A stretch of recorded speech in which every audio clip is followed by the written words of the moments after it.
Nahuli din ang pagnanakaw ng metro ng tubig sa Caloocan. Ang suspect na tinutugis pa. Sangkot din umano sa iba pang pagnanakaw sa lugar.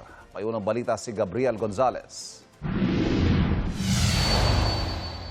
Mag-aalas 3 ang madaling araw kahapon, kita ang lalaking ito na huminto saglit sa J. Rodriguez Street sa Barangay 15, Caloocan.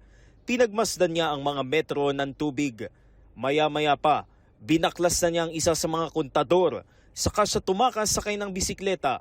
Ayon sa barangay, agad nagsumbong sa kanila ang biktima matapos malaman na wala na ang kanilang kontador.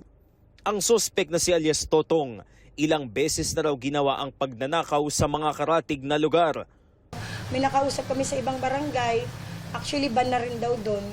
Kaya, ayun, hanapin pa rin naman namin. Pinagkakakitaan daw ng suspect ang mga ninanakaw na metro ng tubig. Meron dun silang kinukuha, may maliit lang, tapos merong malaki din na kinukuha nila ng buo. Tanso daw yun, binebenta nila. Hinahanapan ng barangay ang suspect na posibleng dayo lang sa lugar at may dati ng kaso. Ito ang unang balita. Gabriel Gonzalez, GMA News.